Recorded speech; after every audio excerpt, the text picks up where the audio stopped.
ਵਾਹਿਗੁਰੂ ਸਾਹਿਬ ਜੀ ਚੌਪਈ ਦਰਸ਼ਨ ਚਰਬ ਸਭਨ ਸੁਨਾਈ ਸੁਬਦ ਜਥਾ ਸੁਭ ਰਾਤ ਬਿਤਾਈ ਵੱਡੀ ਪ੍ਰਾਤ ਪ੍ਰਭ ਕੀ ਨ ਸ਼ਨਾਨਾ ਐਰੇ ਮਸਤਰ ਸਤਰ ਬਿਦ ਨਾਨਾ ਚੌਪਈ ਦਰਸ਼ਨ ਚਰਬ ਸਭਨ ਸੁਨਾਈ। ਵਾਹਿਗੁਰੂ ਜੀ ਕਾ ਖਾਲਸਾ ਵਾਹਿਗੁਰੂ ਜੀ ਕੀ ਫਤਿਹ। ਸਤਿਗੁਰਾਂ ਦੀ ਸਾਜੀ ਨਵਾਜੀ, ਗੁਰੂ ਪਿਆਰੀ, ਗੁਰੂ ਸਵਾਰੀ, ਗੁਰੂ ਖਾਲਸਾ ਸਾਧ ਸੰਗਤ ਜੀ, ਜੁਗੋ ਜੁਗ ਅਟਲ ਗੁਰਤਾ ਗੱਦੀ ਤੇ ਸ਼ੁਭਾਇਮਾਨ ਦਸਾਂ ਪਾਤਸ਼ਾਹੀਆਂ ਦੀ ਆਤਮਿਕ ਜੋਤ ਧੰਨ ਧੰਨ ਸਾਹਿਬ ਸ੍ਰੀ ਗੁਰੂ ਗ੍ਰੰਥ ਸਾਹਿਬ ਮਹਾਰਾਜ ਸੱਚੇ ਪਾਤਸ਼ਾਹ ਜੀ ਦੀ ਅਪਾਰ ਕਿਰਪਾ ਰਹਿਮਤ ਬਖਸ਼ਿਸ਼ ਹੋਈ ਹੈ। ਅਕਾਲ ਪੁਰਖ ਜੀ ਦੀ ਮਿਹਰ ਦਾ ਸਦਕਾ ਗੁਰਦੁਆਰਾ ਸ਼ਹੀਦ ਬਾਬਾ ਨਿਹਾਲ ਸਿੰਘ ਜੀ ਨਗਰ ਤਲਣ ਵਿਖੇ ਬਿਆਨ ਸੰਗਤਾਂ ਨੇ ਅੰਮ੍ਰਿਤ ਵੇਲੇ ਤੋਂ ਲੈ ਕੇ ਹੁਣ ਤੱਕ ਸਤਿਗੁਰੂ ਜੀ ਦੇ ਖੁੱਲ੍ਹੇ ਦਰਸ਼ਨ ਦੀਦਾਰੇ ਕੀਤੇ ਹਨ। ਸਤਿਗੁਰਾਂ ਦੇ ਪਵਿੱਤਰ ਸਥਾਨਾਂ ਉੱਤੇ ਆ ਕੇ ਆਪੋ ਆਪਣੇ ਮਨ ਦੀਆਂ ਭਾਵਨਾਵਾਂ ਸਤਿਗੁਰੂ ਜੀ ਅੱਗੇ ਵਿਅਕਤ ਕੀਤੀਆਂ। ਗਰੀਬ ਨਵਾਜ਼ ਸੱਚੇ ਪਾਤਸ਼ਾਹ ਜੀ ਕਿਰਪਾ ਕਰਦੇ ਹਨ। ਭਾਵਨਾ ਵਾਲਿਆਂ ਦੀਆਂ ਭਾਵਨਾ ਸਤਿਗੁਰੂ ਸਾਹਿਬ ਜੀ ਜ਼ਰੂਰ ਪੂਰੀਆਂ ਕਰਦੇ ਨੇ। ਸੋ ਭਾਵਨਾ ਦੇ ਨਾਲ ਗੁਰੂ ਦਰ ਦੇ ਉੱਤੇ ਆ ਕੇ ਮੱਥਾ ਟੇਕਣਾ, ਸਾਡਾ ਤਨ ਵੀ ਹਾਜ਼ਰ ਹੋਵੇ, ਮਨ ਕਰਕੇ ਵੀ ਸਤਿਗੁਰੂ ਦੇ ਚਰਨਾਂ ਵਿੱਚ ਹਾਜ਼ਰੀ ਲੱਗੇ ਔਰ ਪੂਰਨ ਭਰੋਸਾ ਸਤਿਗੁਰੂ ਸਾਹਿਬ ਜੀ ਦੇ ਉੱਤੇ ਰੱਖਣਾ, ਜਿਸ ਨਾਲ ਸਾਡੇ ਸਾਰੇ ਕਾਰਜ ਸਫਲੇ ਹੋਣਗੇ। ਇਹ ਲੋਕ ਸੁਖੀਏ ਵੀ ਔਰ ਪਰਲੋਕ ਸਹੇਲੇ ਵੀ ਸਤਿਗੁਰੂ ਸਾਹਿਬ ਜੀ ਆਪ ਕਰਦੇ ਹੈ। ਪਰ ਜਦੋਂ ਖਾਲਸਾ ਜੀ ਇਸ ਪ੍ਰਕਾਰ ਦਾ ਸਮਾਂ ਬਣ ਆਉਂਦਾ ਹੈ ਕਿ ਅਸੀਂ ਸਿਰਫ ਨਿੱਜੀ ਗਰਜਾਂ ਤੱਕ ਸਤਿਗੁਰੂ ਸਾਹਿਬ ਜੀ ਦੇ ਨਾਲ ਆਪਣੇ ਸੰਬੰਧ ਰੱਖਦੇ ਹਾਂ, ਸਿਰਫ ਫਾਰਮੈਲਿਟੀਆਂ ਪੂਰੀਆਂ ਕਰਨ ਵਾਸਤੇ, ਰਸਮਾਂ ਨਿਭਾਉਣ ਵਾਸਤੇ ਜਾਂ ਆਪਣੇ ਕਾਰਜ ਵਾਸਤੇ ਵੀ ਮੇਰਾ ਕਾਰਜ ਸਫਲਾ ਹੋ ਜੇ, ਸਤਿਗੁਰੂ ਜੀ ਸਫਲਤਾ ਬਖਸ਼ਿਸ਼ ਕਰ ਦੇਣ, ਸਿਰਫ ਇੰਨਾ ਕੁ ਮਤਲਬ ਦਾ ਹੀ ਸਤਿਗੁਰੂ ਜੀ ਦੇ ਨਾਲ ਪ੍ਰੇਮ ਰੱਖਦੇ ਹਾਂ। ਅਤੇ ਕੱਲ੍ਹ ਸੁਣਿਆ ਸੀ, ਮਤਲਬ ਕੀ ਜੋ ਪ੍ਰੀਤ ਚਿਰ ਨਹੀਂ ਠਹਿਰਦੀ, ਦੂਧ ਦੇਤ ਜਬ ਧੇਣ ਦੇਵਤਾ ਮਿਹਰ ਦੀ। ਮਤਲਬ ਦੀ ਪ੍ਰੀਤੀ, ਮਤਲਬ ਦਾ ਪਿਆਰ ਜਿਹੜਾ ਉਹ ਖਾਲਸਾ ਜੀ ਬਹੁਤ ਲੰਮਾ ਸਮਾਂ ਨਹੀਂ ਟਿਕ ਕੇ ਰਹਿੰਦਾ ਹੁੰਦਾ, ਛੇਤੀ ਨਾਸ਼ ਹੋ ਜਾਂਦਾ, ਖਤਮ ਹੋ ਜਾਂਦਾ। ਮਤਲਬ ਨਿਕਲਿਆ ਅਤੇ ਨਾਲ ਦੀ ਨਾਲ ਉਸ ਵੇਲੇ ਸਾਡੀਆਂ ਅੱਖਾਂ ਵੀ ਬਦਲ ਜਾਂਦੀਆਂ, ਸਾਡੀ ਦ੍ਰਿਸ਼ਟੀ ਬਦਲ ਜਾਂਦੀ ਹੈ। ਔਰ ਜਾਂ ਫਿਰ ਆਪਾਂ ਕਈ ਵਾਰ ਗੁਰੂ ਘਰ ਨਾਲ ਵੀ ਜੁੜ ਜਾਂਦੇ ਹਾਂ ਅਤੇ ਸਮਾਜ ਦੇ ਬੰਧਨ ਵੀ ਸਾਨੂੰ ਜਕੜੀ ਰੱਖਦੇ ਹੈ।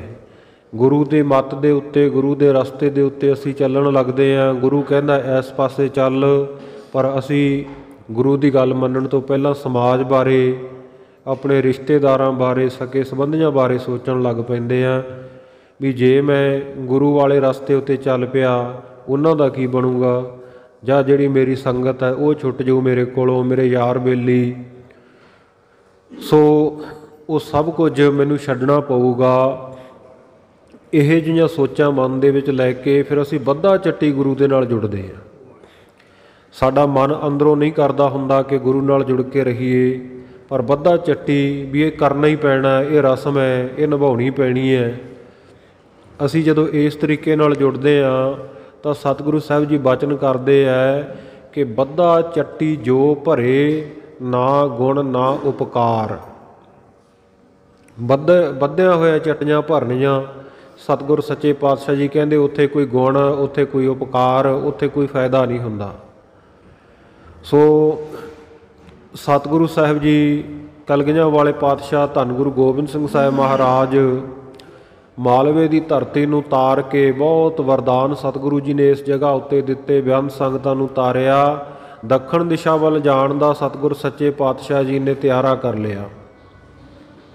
ਮੁਖੀ ਸਿੱਖ ਭਾਈ ਡੱਲ ਸਿੰਘ ਜੀ, ਭਾਈ ਰਾਮ ਸਿੰਘ ਜੀ, ਭਾਈ ਅਭੈ ਸਿੰਘ ਜੀ ਇਤਿਆਦਿਕ ਨੂੰ ਸਾਰਿਆਂ ਨੂੰ ਸਤਿਗੁਰ ਸੱਚੇ ਪਾਤਸ਼ਾਹ ਨੇ ਕਹਿ ਦਿੱਤਾ ਕਿ ਭਾਈ ਤੁਸੀਂ ਵੀ ਸਾਡੇ ਨਾਲ ਦੱਖਣ ਵੱਲ ਚਲੋ ਅਤੇ ਉੱਥੇ ਜਾ ਕੇ ਅਸੀਂ ਬਹੁਤ ਸਾਰੇ ਕਾਰਜ ਕਰਨੇ ਹੈ, ਅਤੇ ਜੇ ਤੁਸੀਂ ਸਾਡੇ ਨਾਲ ਚੱਲਦੇ ਹੋ, ਸ਼ਰਧਾ ਭਾਵਨਾ ਮਨ ਦੇ ਵਿੱਚ ਰੱਖ ਕੇ ਸੇਵਾ ਵਿੱਚ ਹਾਜ਼ਰ ਰਹਿੰਦੇ ਹੋ, ਅਤੇ ਭਾਈ ਡੱਲਾ ਸਿਆਂ ਸਾਡੇ ਮਨ ਦਾ ਖਿਆਲ ਹੈ ਵੀ ਔਰੰਗਜ਼ੇਬ ਤਾਂ ਹੁਣ ਥੋੜ੍ਹੇ ਸਮੇਂ ਦਾ, ਉਹਨੇ ਮਰ ਜਾਣਾ, ਤੁਰਕਾਂ ਦੀ ਹਕੂਮਤ ਖਤਮ ਹੋ ਜਾਣੀ ਆ, ਰਾਜ ਰੌਲਾ ਪੈ ਜਾਣਾ ਬਾਅਦ ਵਿੱਚ ਉਹਦੇ ਪੁੱਤਰਾਂ ਦੀ ਆਪਸੀ ਲੜਾਈ ਕਰਕੇ, ਅਤੇ ਅਸੀਂ ਚਾਹੁੰਦੇ ਹਾਂ ਕਿ ਅਸੀਂ ਤੁਹਾਨੂੰ ਗੁਰੂ ਕੇ ਸਿੰਘਾਂ ਨੂੰ ਇਹ ਹਿੰਦੁਸਤਾਨ ਦਾ, ਇਹ ਭਾਰਤ ਦਾ ਰਾਜ ਬਖਸ਼ ਦੇਈਏ। ਗੁਰੂ ਮਹਾਰਾਜ ਇਹਨਾਂ ਬਾਰੇ ਸੋਚ ਰਹੇ ਹੈ ਕਿ ਇਹਨਾਂ ਨੇ ਬੜੀ ਭਾਵਨਾ ਨਾਲ ਸੇਵਾ ਕੀਤੀ ਹੈ, ਇਹਨਾਂ ਨੂੰ ਚੱਕਰਵਰਤੀ ਸਮਰਾਟ ਬਣਾ ਦਈਏ, ਮਹਾਰਾਜੇ ਬਣਾ ਦਈਏ। ਪਰ ਇਹ ਸਤਿਗੁਰੂ ਸਾਹਿਬ ਜੀ ਦੇ ਨਾਲ ਪ੍ਰੇਮ ਵੀ ਰੱਖਦੇ ਹੈ, ਪਰ ਘਰ ਦਾ ਮੋਹ ਨਹੀਂ ਛੱਡ ਸਕਦੇ। ਮਹਾਰਾਜ ਸੱਚੇ ਪਾਤਸ਼ਾਹ ਜੀ ਨੂੰ ਬੜੇ ਬਹਾਨੇ ਬਣਾਉਂਦੇ ਆ, ਬੜੀ ਆਨਾਕਾਨੀ ਕੀਤੀ ਜਾਣ ਤੋਂ, ਪਰ ਸਤਿਗੁਰੂ ਸਾਹਿਬ ਜੀ ਨੇ ਬਾਦਲੀਲ ਇਹਨਾਂ ਨੂੰ ਮਨਾ ਲਿਆ ਕਿ ਤੁਹਾਨੂੰ ਜਾਣ ਦੇ ਵਿੱਚ ਸੁੱਖ ਹੈ, ਇੱਥੇ ਰਹਿਣ ਦੇ ਵਿੱਚ ਤੁਹਾਨੂੰ ਦੁੱਖ ਹੈ।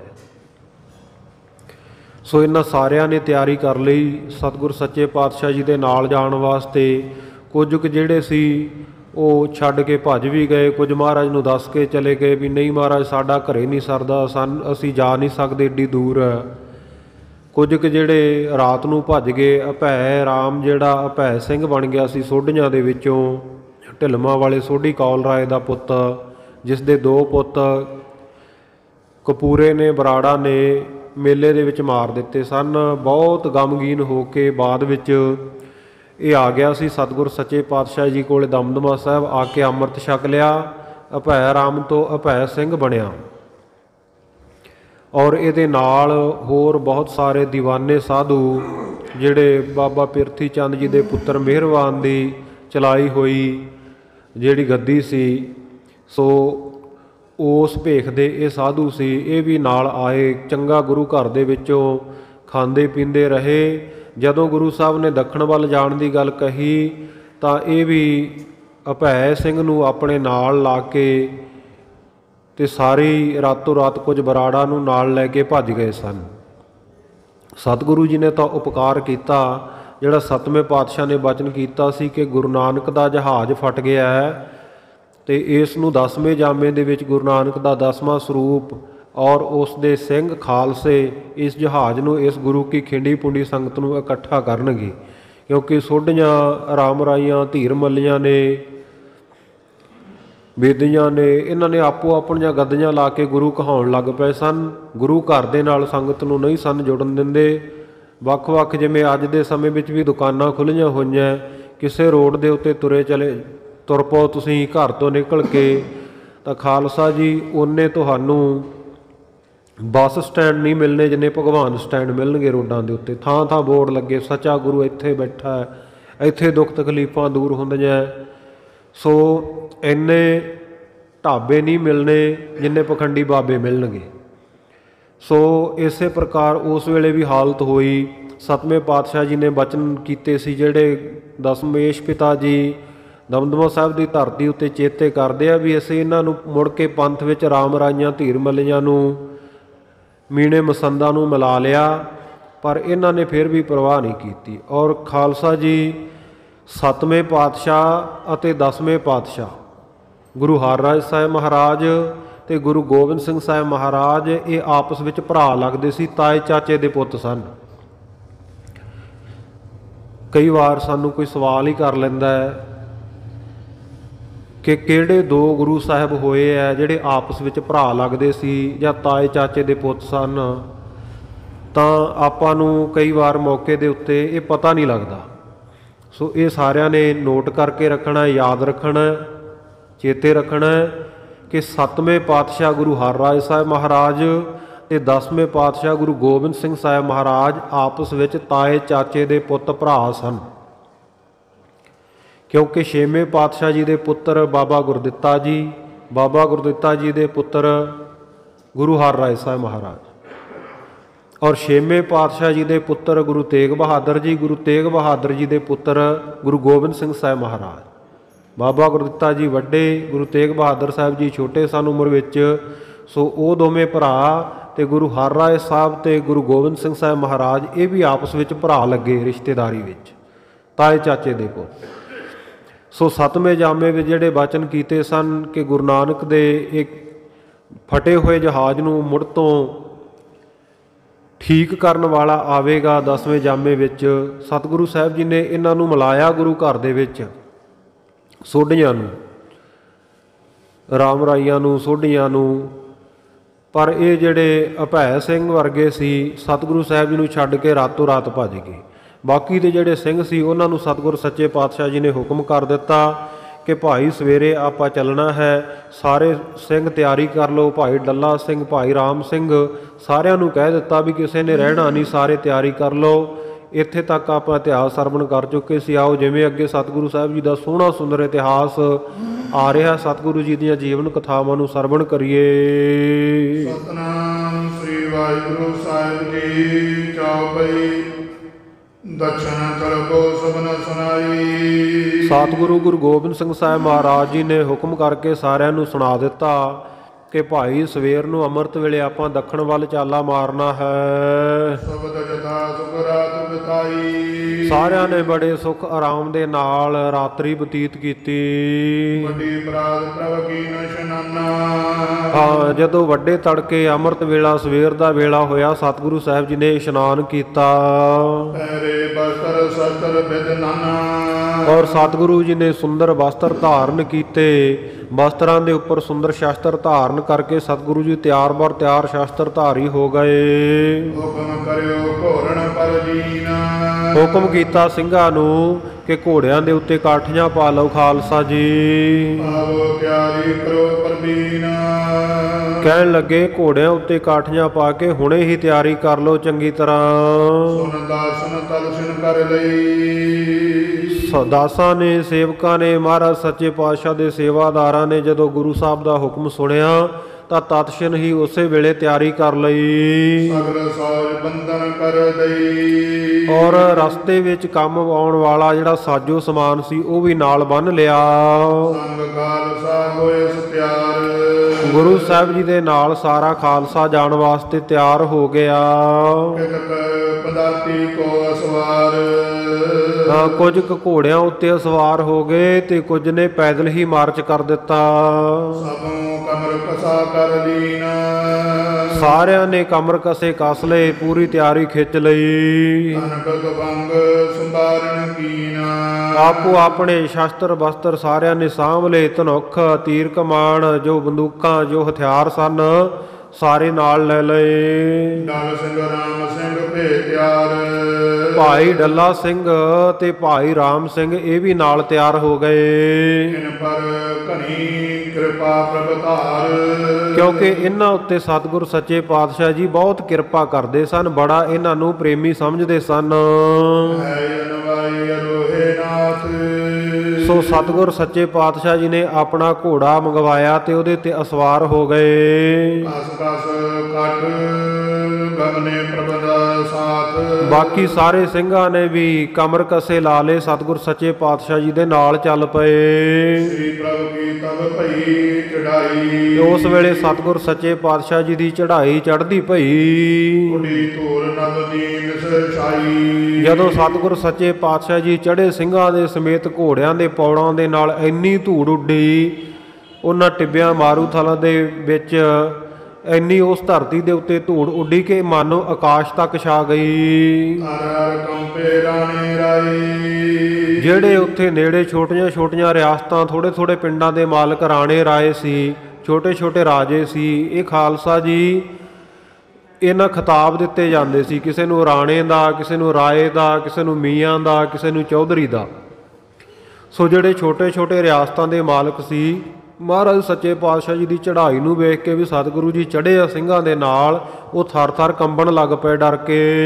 ਮਾਤਾ ਮੁਕੋ ਲੂਟੈ ਪ੍ਰਭ ਆਈ। ਉਹਨਾਂ ਦੇ ਮਨ ਵਿੱਚ ਡਰ ਸੀ ਕਿਤੇ ਸਤਿਗੁਰ ਸੱਚੇ ਪਾਤਸ਼ਾਹ ਜੀ ਔਰ ਸਤਿਗੁਰੂ ਦੀਆਂ ਖਾਲਸਾ ਫੌਜਾਂ ਸਾਡੇ ਤੇ ਧਾਵਾ ਬੋਲ ਕੇ ਸਾਨੂੰ ਲੁੱਟ ਨਾ ਲੈਣ। ਸ਼ੋਭਤ ਚੜੇ ਜਾਤ ਮਗਿਆ ਸੀ। ਕਿਉਂ ਸਤਿਗੁਰ ਸੱਚੇ ਪਾਤਸ਼ਾਹ ਜੀ ਬੜੇ ਸ਼ੋਭਾਵਾਨ ਹੋ ਕੇ ਆਪਣੇ ਰਸਤੇ ਉੱਤੇ ਚੜ੍ਹੇ ਹੋਏ ਘੋੜਿਆਂ ਦੇ ਉੱਤੇ ਜਾ ਰਹੇ ਹਨ। ਦਰਸ਼ਨ ਗਮਨੇ ਰਘੁਪਤ ਜੈਸੀ। ਜਿਵੇਂ ਦੱਖਣ ਦਿਸ਼ਾ ਦੇ ਵੱਲ ਰਘੂਪਤੀ ਰਘੂ ਕੁਲ ਦੇ ਮਾਲਕ ਭਗਵਾਨ ਰਾਮਚੰਦਰ ਜੀ ਗਏ ਸੀ। ਉਹ ਤਾਂ ਗਏ ਸੀ ਨਾ, ਪਿਓ ਦੇ ਕੱਢੇ ਹੋਏ ਘਰੋਂ ਦੇਸ਼ ਨਿਕਾਲਾ ਦੇ ਦਿੱਤਾ ਸੀ, ਪਰ ਸਤਿਗੁਰੂ ਸਾਹਿਬ ਜੀ ਆਪਣੇ ਸਿੱਖਾਂ ਦੇ ਨਾਲ ਸੁਤੰਤਰ ਹੋ ਕੇ ਆਪਣੀ ਮੌਜ ਦੇ ਵਿੱਚ ਚੜ੍ਹੇ ਜਾ ਰਹੇ ਹਨ ਦੱਖਣ ਵੱਲ।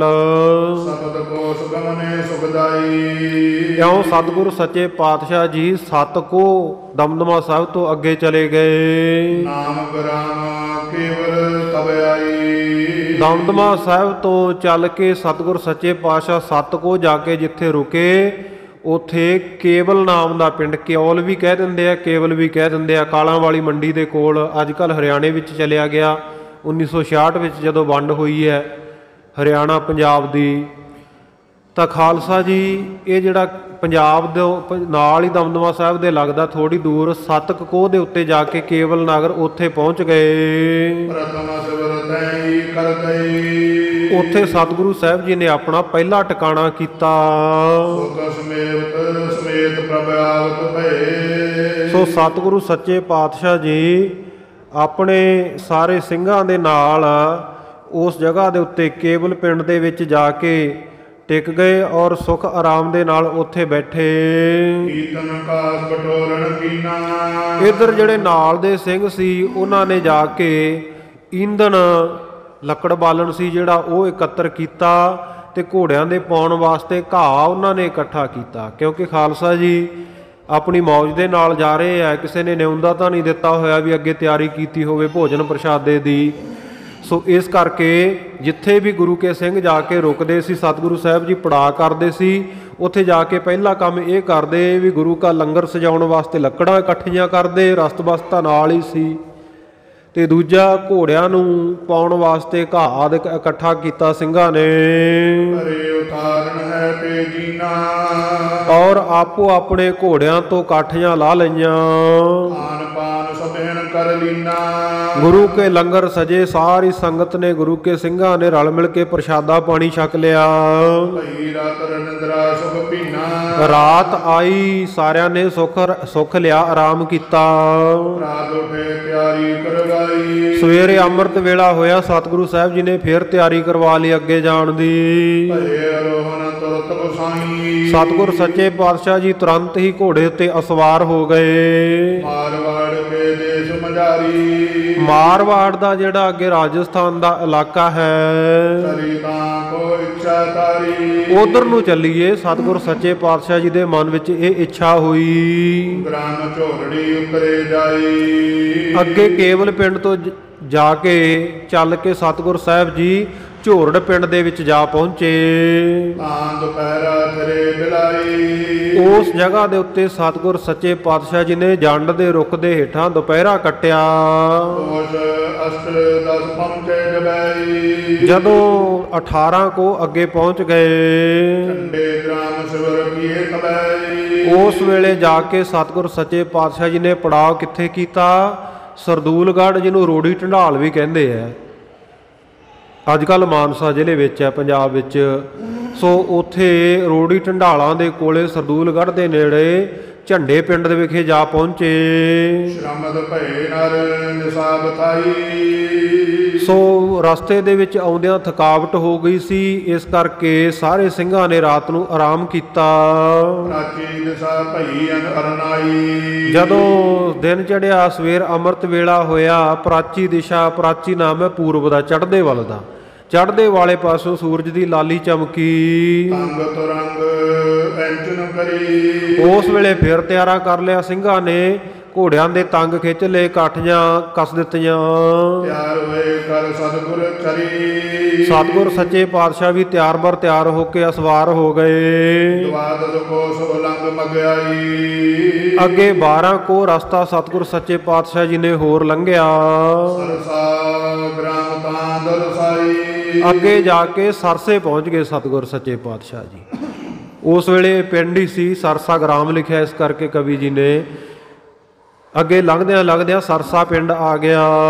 ਦਾਸ ਸਮੇਤ ਪ੍ਰਭ ਕੀਨ ਸਡੀ ਰਾਈ। ਇੱਥੇ ਸਤਿਗੁਰੂ ਜੀ ਨੇ ਆਪਣੇ ਸਾਰੇ ਦਲ ਪੰਥ ਦੇ ਸਮੇਤ ਡੇਰਾ ਕੀਤਾ, ਟਿਕਾਣਾ ਕੀਤਾ।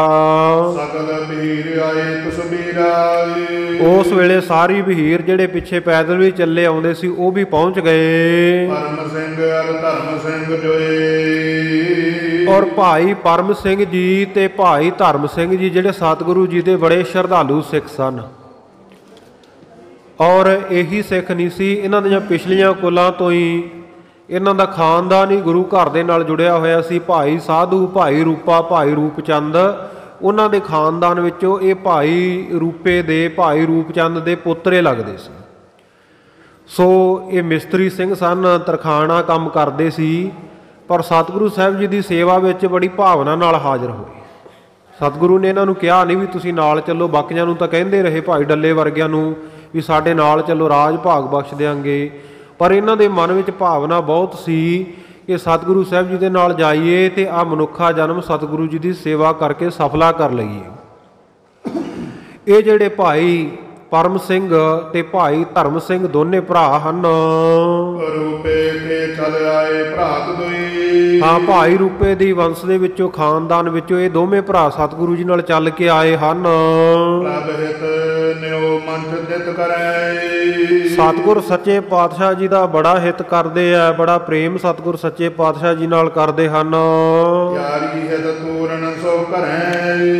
ਸੋ ਇਹ ਸਤਿਗੁਰੂ ਸੱਚੇ ਪਾਤਸ਼ਾਹ ਜੀ ਵਾਸਤੇ ਨਾ ਬੜਾ ਹਿੱਤ ਧਾਰ ਕੇ ਨਿਤਾ ਪ੍ਰਤੀ ਮੰਜਾ ਪਲੰਘਾਂ ਤਿਆਰ ਕਰਦੇ ਆ, ਕਿਉਂਕਿ ਰਸਤੇ ਵਿੱਚ ਹੁਣ ਕੋਈ ਬੈੱਡ ਵਗੈਰਾ ਤਾਂ ਨਾਲ ਨਹੀਂ ਸੀ ਨਾ ਚੱਕੇ ਹੁੰਦੇ ਘੋੜਿਆਂ ਦੇ ਉੱਤੇ, ਸਿੰਘ ਜਾ ਕੇ ਭੂਮ ਆਸਣ ਹੀ ਕਰ ਲੈਂਦੇ, ਪਰ ਇਹਨਾਂ ਦੀ ਭਾਵਨਾ ਸੀ ਸਤਿਗੁਰੂ ਸੱਚੇ ਪਾਤਸ਼ਾਹ ਜੀ ਨੂੰ ਜ਼ਮੀਨ ਤੇ ਆਰਾਮ ਨਾ ਕਰਨ ਦਈਏ, ਸਤਿਗੁਰੂ ਵਾਸਤੇ ਪਲੰਘਾਂ ਨਿੱਤਾ ਪ੍ਰਤੀ ਨਵਾਂ ਤਿਆਰ ਕਰਦੇ, ਰਸਤੇ ਵਿੱਚ ਜਾਂਦੇ ਜਿੱਥੇ ਵੀ ਇਹਨਾਂ ਨੂੰ ਕੋਈ ਸੁੱਕੀ ਲੱਕੜ ਮਿਲਦੀ ਵੱਢ ਲੈਂਦੇ, ਉਹਦੀਆਂ ਬਾਹੀਆਂ ਤਿਆਰ ਕਰ ਲੈਂਦੇ, ਪਾਵੇ ਤਿਆਰ ਕਰਦੇ ਤੇ ਹੱਥੋਂ ਹੱਥੀ ਕਰਕੇ ਤਿਆਰ ਜਾ ਕੇ ਸਤਿਗੁਰ ਸੱਚੇ ਪਾਤਸ਼ਾਹ ਜੀ ਨੂੰ ਇਹ ਪਲੰਘਾਂ ਤਿਆਰ ਕਰਕੇ ਦਿੰਦੇ ਸਨ। ਬੁਣ ਕੇ ਪਾਇੰਦ ਪਾਏ ਬਣਾਵੇ।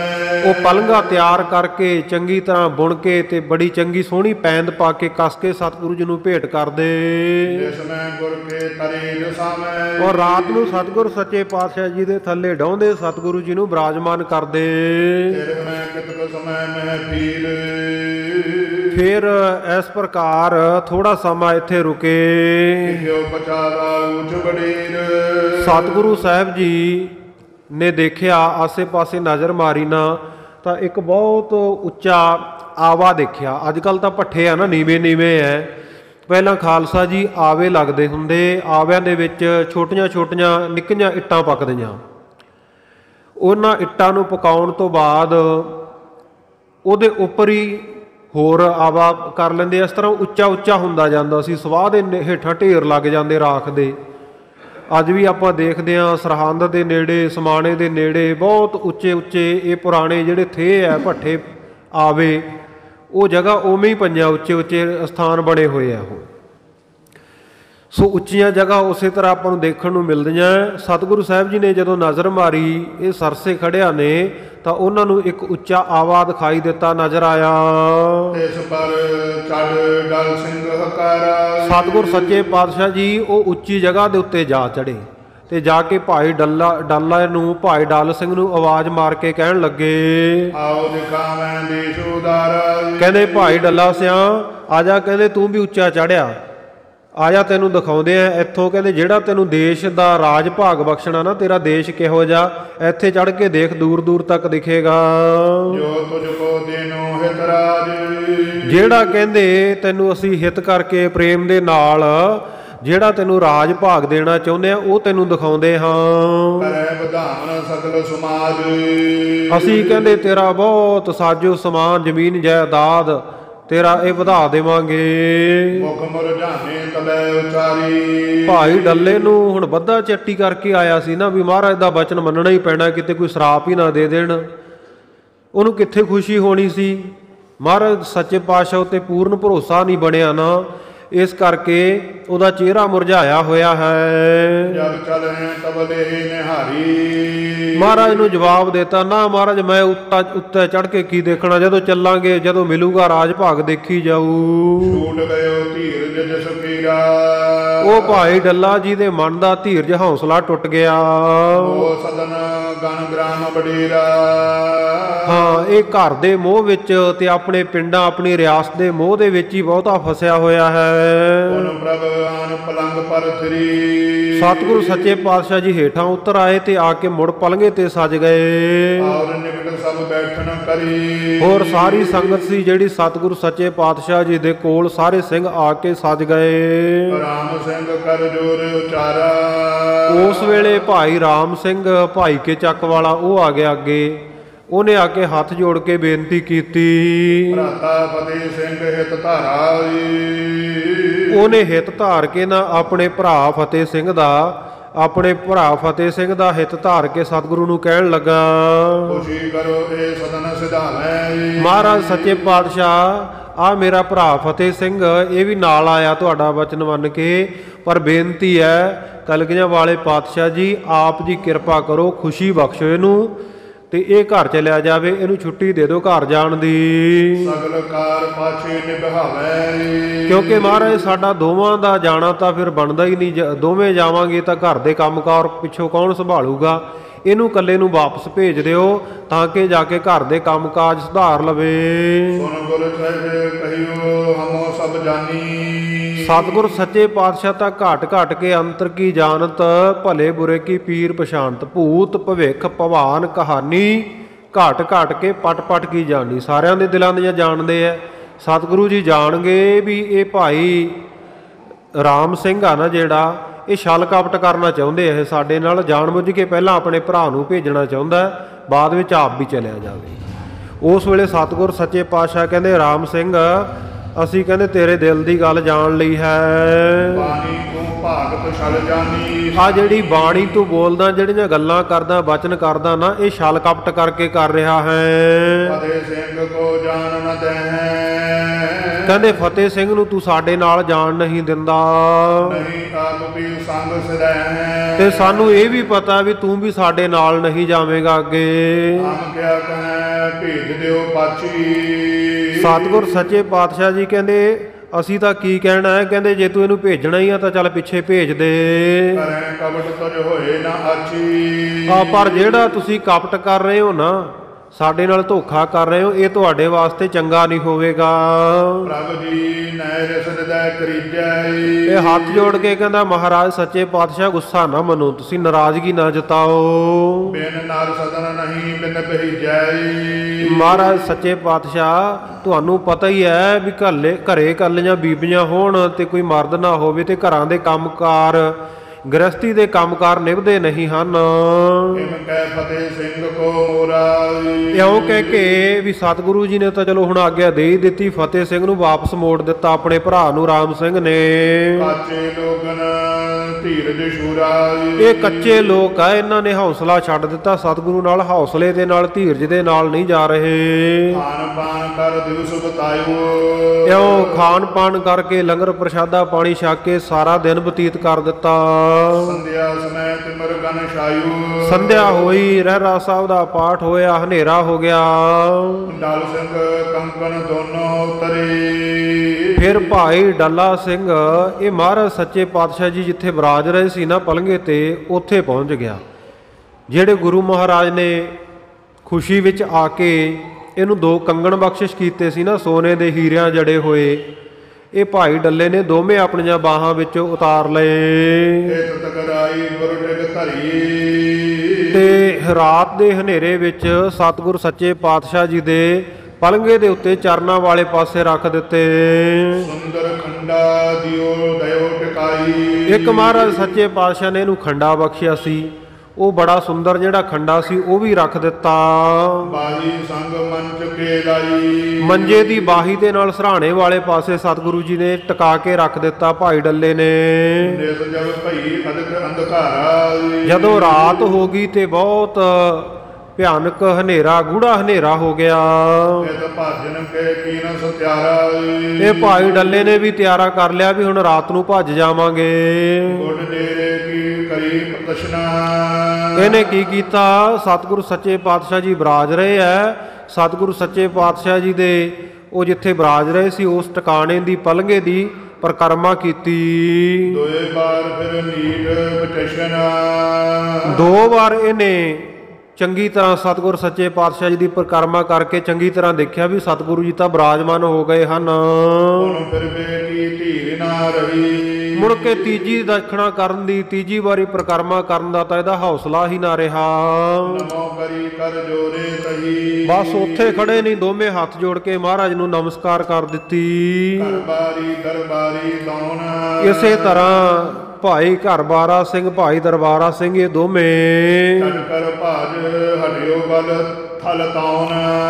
ਸੋ ਇਹ ਵੀ ਚੜ੍ਹ ਕੇ ਘੋੜਿਆਂ ਦੇ ਉੱਤੇ, ਭਾਈ ਡੱਲਾ ਸਿੰਘ ਵਰਗੇ ਵੀ, ਭਾਈ ਰਾਮ ਸਿੰਘ ਵਰਗੇ ਵੀ, ਇਹ ਸਾਰੇ ਘੋੜਿਆਂ ਦੇ ਉੱਤੇ ਚੜ੍ਹ ਕੇ ਉਸ ਜਗ੍ਹਾ ਤੋਂ ਭੱਜ ਗਏ। ਸੰਗ ਵਿਰਾੜ ਬਹੁਤ ਹਟਿਆਈ। ਇਹਨਾਂ ਦੇ ਨਾਲ ਹੋਰ ਵੀ ਬਹੁਤ ਸਾਰੇ ਵਿਰਾੜ ਪਿੱਛੇ ਹਟ ਕੇ ਆ ਗਏ। ਇੱਕ ਸੋਢੀ ਕੋ ਵੀ ਸੰਗ ਲਿਆਈ। ਇੱਕ ਸੋਢੀ ਵੀ ਸੀ ਇਹਨਾਂ ਵਿੱਚ, ਉਹਨੂੰ ਵੀ ਨਾਲ ਲੈ ਆਏ। ਜਾਮ ਜਾਮਨੀ ਤੇ ਪ੍ਰਭ ਜਾਗੀ। ਪਹਿਰ ਰਾਤ ਰਹਿੰਦੀ ਹੋਈ ਸਤਿਗੁਰ ਸੱਚੇ ਪਾਤਸ਼ਾਹ ਜਦੋਂ ਅੰਮ੍ਰਿਤ ਵੇਲੇ ਜਾਗੇ, ਸਭ ਇਸ਼ਨਾਨ ਕਰਨ ਕੋ ਲਾਗੀ। ਸਤਿਗੁਰ ਸੱਚੇ ਪਾਤਸ਼ਾਹ ਨੇ ਸਰੀਰਕ ਕਿਰਿਆ ਕੀਤੀ, ਇਸ਼ਨਾਨ ਕੀਤਾ। 4 ਘੜੀ ਕੇ ਅੰਮ੍ਰਿਤ ਵੇਲੇ। 4 ਘੜੀਆਂ ਦਾ ਜਿਹੜਾ ਅੰਮ੍ਰਿਤ ਵੇਲਾ ਹੈ, ਬਸਤਰ ਸ਼ਸਤਰ ਪਹਿਰੇ ਸਭ ਲੈ ਲੇ। ਸਤਿਗੁਰ ਸੱਚੇ ਪਾਤਸ਼ਾਹ ਜੀ ਨੇ ਔਰ ਸਾਰੇ ਸਿੰਘਾਂ ਨੇ ਆਪੋ ਆਪਣੇ ਵਸਤਰ ਸ਼ਸਤਰ ਪਹਿਨ ਲਏ। ਬਾਉ ਕਯੋ ਡਲ ਸਿੰਘ ਕੋ ਲਿਆਓ। ਫਿਰ ਸਤਿਗੁਰ ਸੱਚੇ ਪਾਤਸ਼ਾਹ ਜੀ ਔਰ ਸਾਰੇ ਸਿੰਘ ਨਿਤਨੇਮ ਤੋਂ ਵਿਹਲੇ ਹੋਏ। ਸਤਿਗੁਰੂ ਜੀ ਬੈਠ ਕੇ ਕਹਿੰਦੇ ਭਾਈ ਡੱਲ ਸਿੰਘ ਨੂੰ ਲੈ ਕੇ ਆਓ। ਆਮ ਜੁਗ ਬੈਠੇ ਜਾਏ ਸੁਣਾਵੋ। ਕਹਿੰਦੇ ਉਹਨੂੰ ਸੁਨੇਹਾ ਦਿਓ ਆ ਕੇ ਸਾਡੇ ਕੋਲੇ ਬੈਠੇ। ਦਲ ਮੈਂ ਰਹਿ ਬੈਨਵਾ ਪ੍ਰੀਕ। ਔਰ ਦਲ ਦੇ ਵਿੱਚ ਸਤਿਗੁਰੂ ਸਾਹਿਬ ਜੀ ਦੇ ਗੁਰੂ ਕੇ ਅੰਮ੍ਰਿਤਧਾਰੀ ਸਿੰਘ ਵੀ ਹੁੰਦੇ ਸੀ, ਸਾਧੂ ਸੰਤ ਵੀ ਹੁੰਦੇ ਸੀ। ਇੱਕ ਬੇਨਵਾ ਸੰਤ ਸੀ। ਬੇਨਵਾ ਸੰਤ ਉਹਨਾਂ ਨੂੰ ਕਹਿੰਦੇ ਆ ਜਿਹੜੇ ਸ਼ਰ੍ਹਾ ਦੇ ਵਿੱਚ, ਇਸਲਾਮੀ ਸ਼ਰ੍ਹਾ ਦੇ ਵਿੱਚ ਪੂਰਨ ਤੌਰ ਤੇ ਪ੍ਰਪੱਕ ਨਹੀਂ ਹੁੰਦੇ, ਜ਼ਿਆਦਾ ਸ਼ਰ੍ਹਾ ਦੇ ਪਾਬੰਦ ਨਹੀਂ ਹੁੰਦੇ, ਉਹਨਾਂ ਨੂੰ ਬੇਨਵਾ ਪੰਥ ਕਿਹਾ ਜਾਂਦਾ ਇਹਨਾਂ ਸਾਧੂਆਂ ਦਾ। ਸੋ ਸਤਿਗੁਰੂ ਜੀ ਦੇ ਦਲ ਦੇ ਵਿੱਚ ਇੱਕ ਬੇਨਵਾ ਸਾਧੂ, ਇੱਕ ਬੇਨਵਾ ਸੰਤ ਵੀ ਰਹਿੰਦਾ ਸੀ। ਇਸ ਦਰਸ਼ਨ ਕੇ ਜਲਦ ਭਵੀਕ। ਔਰ ਸਤਿਗੁਰੂ ਸਾਹਿਬ ਜੀ ਦੇ ਕਿਰਪਾ ਦੇ ਸਾਗਰ ਦੇ, ਗਿਆਨ ਦੇ ਸਾਗਰ ਸਤਿਗੁਰੂ ਦੇ ਦਰਸ਼ਨਾਂ ਦਾ ਹਿਤ ਕਰਕੇ ਇਹ ਨਾਲ ਰਹਿੰਦਾ ਸੀ। ਦੀਤ ਪ੍ਰਦਰਸ਼ਨਾ ਜਗ ਭਜ ਗਇਓ। ਔਰ ਇਹਨੇ ਦੇਖਿਆ ਸੀ ਵੀ ਜਦੋਂ ਭਾਈ ਡੱਲਾ ਰਾਤ ਸਤਿਗੁਰੂ ਜੀ ਦੀਆਂ ਪ੍ਰਕਰਮਾਂ ਕਰਦਾ ਕਰਦਾ ਭੱਜ ਗਿਆ, ਕੀ ਰਾਏ ਰੀਤ ਨਿਹਾਰਤ ਭਇਓ। ਇਹਨੇ ਸਾਰੀ ਰੀਤੀ ਜੋ ਭਾਈ ਡੱਲੇ ਨੇ ਕੀਤਾ ਇਹ ਸਭ ਕੁਝ ਅੱਖਾਂ ਨਾਲ ਦੇਖਿਆ ਸੀ। ਤਿਨ ਗੁਰ ਸਨਮੁਖ ਗਿਰਾ ਉਚਾਰੀ। ਉਹ ਬੇਨਵਾ ਫਕੀਰ ਆ ਕੇ ਸਤਿਗੁਰੂ ਜੀ ਨੂੰ ਕਹਿਣ ਲੱਗਾ, ਕਿਤ ਦਰਬਾਰੀ ਕਿਤ ਕਰਵਾਰੀ। ਕਹਿੰਦਾ ਮਹਾਰਾਜ ਕਿ ਇੱਥੇ ਕਿਹੜਾ ਦਰਬਾਰਾ ਸਿਓ ਤੇ ਕਿਹੜਾ ਘਰਵਾਰਾ ਸਿਓ ਤਾਂ ਚਲੇ ਗਏ। ਡੱਲਾ ਕਹਾਨ ਮੱਲਾ ਮੱਲਾ। ਮਹਾਰਾਜ ਸੱਚੇ ਪਾਤਸ਼ਾਹ ਇੱਥੇ ਡੱਲਾ ਵੀ ਹੈ ਨਹੀਂਗਾ, ਉਹ ਵੀ ਚਲਿਆ ਗਿਆ। ਉਹਨੇ ਤਾਂ ਜਾ ਕੇ ਜਿਹੜੀ ਜਗ੍ਹਾ ਮੱਲਣ ਵਾਲੀ ਨਹੀਂ ਉਹ ਜਗ੍ਹਾ ਮੱਲ ਲਈ। ਰਹਿਓ ਸੰਗ ਅੱਲਾ ਹੀ ਅੱਲਾ। ਸਤਿਗੁਰੂ ਜੀ ਤੁਹਾਡੇ ਨਾਲ ਤਾਂ ਇਕੱਲਾ ਅੱਲਾ ਹੀ ਹੈ, ਹੁਣ ਬਾਕੀ ਤਾਂ ਸਾਥੀ ਸਾਥ ਛੱਡ ਕੇ ਭੱਜ ਗਏ। ਸੋ ਇਹ ਸਾਖੀ ਇਤਿਹਾਸਕ ਗ੍ਰੰਥਾਂ ਵਿੱਚ ਕਈ ਜਗ੍ਹਾ ਇਸ ਤਰ੍ਹਾਂ ਵੀ ਆਉਂਦੀ ਆ ਵੀ ਮਹਾਰਾਜ ਸੱਚੇ ਪਾਤਸ਼ਾਹ ਨੇ ਅੰਮ੍ਰਿਤ ਵੇਲੇ ਤਿਆਰ ਹੋ ਕੇ ਜਦੋਂ ਆਵਾਜ਼ ਮਾਰੀ ਨਾ ਵੀ ਹੇ ਭਾਈ ਡੱਲਾ ਸਾਡੇ ਕੋਲ ਆ, ਜਦੋਂ ਸਤਿਗੁਰੂ ਜੀ ਆਵਾਜ਼ ਮਾਰਦੇ ਆ ਭਾਈ ਡੱਲਾ, ਬਾਹਰੋਂ ਇਹ ਫਕੀਰ ਕਹਿੰਦਾ ਮਹਾਰਾਜ ਇੱਥੇ ਨਾ ਡੱਲਾ ਨਾ ਮੱਲਾ, ਬਸ ਗੁਰੂ ਇਕੱਲਾ ਹੀ ਇਕੱਲਾ। ਤੇ ਮਹਾਰਾਜ ਸੱਚੇ ਪਾਤਸ਼ਾਹ ਨੇ ਉਸ ਵੇਲੇ ਬਚਨ ਕੀਤੇ ਸੀ, ਕਹਿੰਦੇ ਫਕੀਰਾ ਕੀ ਹੋਇਆ ਜੇ ਨਾ ਡੱਲਾ ਨਾ ਮੱਲਾ? ਕਹਿੰਦੇ ਗੁਰੂ ਕਦੇ ਨਹੀਂ ਇਕੱਲਾ, ਗੁਰੂ ਦੇ ਨਾਲ ਉਹਦਾ ਅੱਲਾ, ਰੱਬ ਤਾਂ ਸਾਡੇ ਨਾਲ ਆ ਨਾ। ਸਤਿਗੁਰ ਸੱਚੇ ਪਾਤਸ਼ਾਹ ਵੇਖੋ ਕਿੱਡੇ ਧੀਰਜ ਧਾਰੀ ਸੂਰਮੇ ਐ। ਇੰਨੀਆਂ ਵਿਪਤਾਵਾਂ ਆਈਆਂ ਖਾਲਸਾ ਜੀ, ਦੁਨੀਆ ਦੇ ਅਵਤਾਰਾਂ ਦੇ ਉੱਤੇ ਹੋਰਾਂ ਤੇ ਵੀ ਵਿਪਤਾ ਆਈਆਂ, ਪਰ ਕਲਗੀਧਰ ਸੱਚੇ ਪਾਤਸ਼ਾਹ ਜੀ ਵਰਗਾ ਹੌਸਲਾ ਨਹੀਂ ਕਿਸੇ ਵਿੱਚ ਦੇਖਿਆ ਜਾ ਸਕਦਾ। ਸਾਰੇ ਸੰਸਾਰ ਦੇ ਵਿੱਚ ਗੁਰੂ ਗੋਬਿੰਦ ਸਿੰਘ ਮਹਾਰਾਜ ਸੱਚੇ ਪਾਤਸ਼ਾਹ ਜੀ ਦਾ ਕੋਈ ਸਾਨੀ ਨਹੀਂ ਹੈ। ਜਿੱਥੇ ਸਤਿਗੁਰੂ ਸਾਹਿਬ ਜੀ ਦੇ ਹੋਰ ਗੁਣਾਂ ਦੇ ਨਾਲ ਕਿਸੇ ਦੀ ਤੁਲਨਾ ਨਹੀਂ ਕੀਤੀ ਜਾ ਸਕਦੀ, ਉੱਥੇ ਜੇ ਹੌਸਲੇ ਪੱਖੋਂ ਦੇਖੀਏ ਤੇ ਕਿਹੜਾ ਪਿਤਾ ਜਿਹੜਾ ਖਾਲਸਾ ਜੀ ਮੈਦਾਨੇ ਜੰਗ ਵਿੱਚ ਪੁੱਤ ਸ਼ਹੀਦ ਹੋਣ ਅੱਖਾਂ ਦੇ ਸਾਹਮਣੇ ਤੇ ਜਕਾਰੇ ਛੱਡ ਕੇ ਅਕਾਲ ਪੁਰਖ ਦਾ ਸ਼ੁਕਰਾਨਾ ਕਰੇ ਵੀ ਹੇ ਖੁਦਾ ਐ ਤੈਂ 4 ਦਿੱਤੇ ਸੀ, ਉਹਨਾਂ ਵਿੱਚੋਂ ਅੱਧੀ ਅਮਾਨਤ ਅਦਾ ਹੋਈ, ਤੇਰੇ ਸੀ, ਤੇਰੇ ਕੋਲ ਆ ਗਏ। ਦੋ ਰਹਿੰਦੇ ਆ ਉਹਨਾਂ ਨੇ ਵੀ ਚਲੇ ਜਾਣਾ। ਔਰ ਹਰ ਹਾਲਤ ਦੇ ਵਿੱਚ, ਹਰ ਹਾਲ ਦੇ ਵਿੱਚ ਅਕਾਲ ਪੁਰਖ ਵਾਹਿਗੁਰੂ ਦਾ ਸ਼ੁਕਰਾਨਾ ਕਰਨਾ, ਇਹ ਕਲਗੀਆਂ ਵਾਲੇ ਪਾਤਸ਼ਾਹ ਤੋਂ ਬਿਨਾਂ ਹੋਰ ਕਿਸੇ ਦੇ ਹਿੱਸੇ ਨਹੀਂ ਆਇਆ ਖਾਲਸਾ ਜੀ। ਦੁਨੀਆ ਵਿੱਚ ਬਹੁਤ ਤਕੜੇ ਤਕੜੇ ਸੂਰਮੇ ਯੋਧੇ ਹੋਏ ਐ, ਪਰ ਜਦੋਂ ਉਹਨਾਂ ਨੇ ਦੇਖਿਆ ਉਹਨਾਂ ਦੇ ਨਾਲ ਦੇ ਸਾਥੀ ਦੁਸ਼ਮਣਾਂ ਦੇ ਪਾਲੇ ਵਿੱਚ ਜਾ ਖੜੇ, ਉਸ ਵੇਲੇ ਆਪਣਾ ਤਾਣ ਛੱਡ ਕੇ ਗੋਡੇ ਟੇਕ ਗਏ ਸੀ ਦੁਸ਼ਮਣਾਂ ਦੇ ਅੱਗੇ ਵੀ ਹੁਣ ਨਹੀਂ ਕੁਛ ਕਰ ਸਕਦੇ। ਜਦੋਂ ਨਾਲ ਦੇ ਸਾਥੀ ਛੱਡ ਕੇ ਤੁਰ ਗਏ, ਨਾਲ ਦੀਆਂ ਬਾਹਾਂ ਹੀ ਭੱਜ ਗਈਆਂ, ਹੁਣ ਅਸੀਂ ਕੀ ਕਰਨ ਜੋਗੇ ਹਾਂ। ਪਰ ਸਤਿਗੁਰੂ ਸੱਚੇ ਪਾਤਸ਼ਾਹ ਜੀ ਜੇ ਮਾਛੀਵਾੜੇ ਦੇ ਜੰਗਲ ਵਿੱਚ 1.25 ਲੱਖ ਹੀ ਤੁਰੇ ਆਉਂਦੇ ਆ, ਇਕੱਲੇ ਹੀ ਤੁਰੇ ਆਉਂਦੇ ਆ, ਉਸ ਵੇਲੇ ਵੀ ਮਿੱਤਰ ਪਿਆਰੇ ਦਾ ਸ਼ੁਕਰ ਕਰਦੇ ਆ। ਮਿੱਤਰ ਪਿਆਰੇ ਨੂੰ ਹਾਲ ਮੁਰੀਦਾਂ ਦਾ ਕਹਿਣਾ, ਤੁਧ ਬਿਨ ਰੋਗ ਰਜਾਈਆਂ ਦਾ ਓਢਣ, ਨਾਗ ਨਿਵਾਸਾਂ ਦੇ ਰਹਿਣਾ, ਸੂਲ ਸੁਰਾਹੀ ਖੰਜਰ ਪਿਆਲਾ, ਬਿੰਗ ਕਸਾਈਆਂ ਦਾ ਸਹਿਣਾ, ਯਾਰੜੇ ਦਾ ਸਾਨੂੰ ਸੱਥਰ ਚੰਗਾ, ਭੱਠ ਖੇੜਿਆਂ ਦਾ ਰਹਿਣਾ।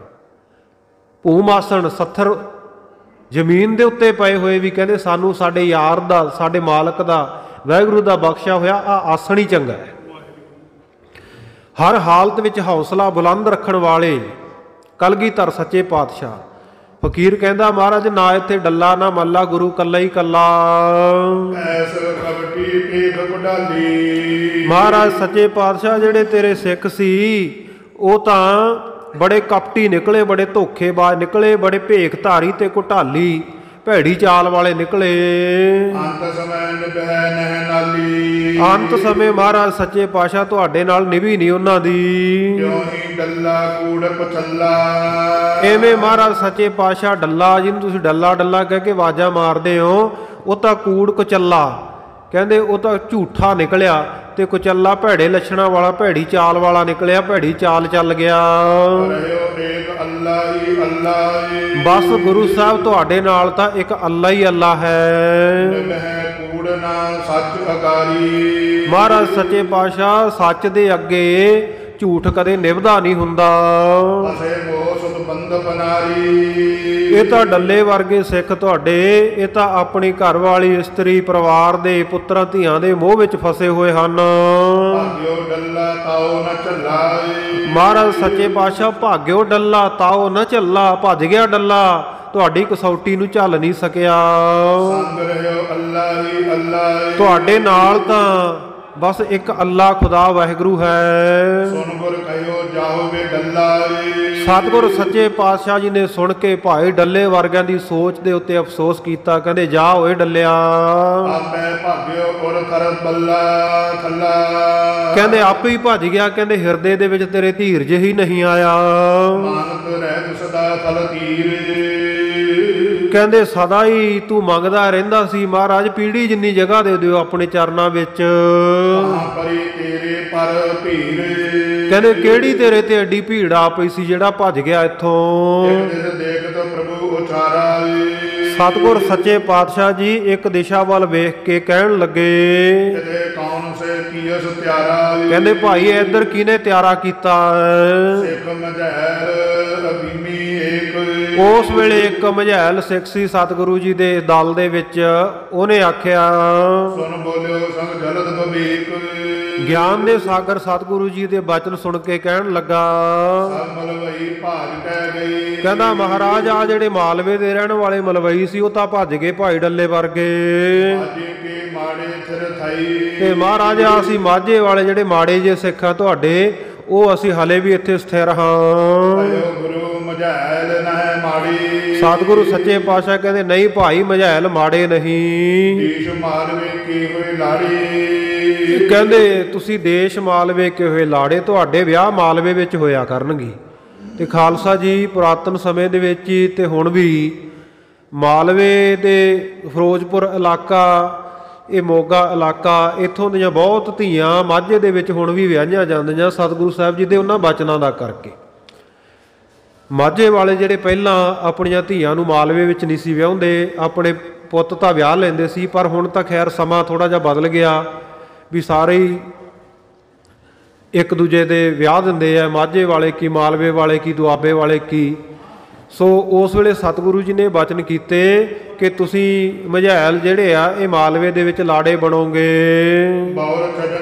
ਤਿਆਰੀ ਕਰਵਾਈ। ਫਿਰ ਸਤਿਗੁਰ ਸੱਚੇ ਪਾਤਸ਼ਾਹ ਜੀ ਨੇ ਅੱਗੇ ਚੜ੍ਹਨ ਵਾਸਤੇ ਤਿਆਰੀ ਕਰਵਾ ਲਈ। ਜੀਨ ਪਾਏ ਹੈ ਜੀਨ ਅਨਾਈ। ਘੋੜੇ ਦੇ ਉੱਤੇ ਕਾਠੀ ਪਾ ਕੇ ਤੇ ਘੋੜਾ ਆਪਣੇ ਕੋਲ ਮੰਗਾ ਲਿਆ।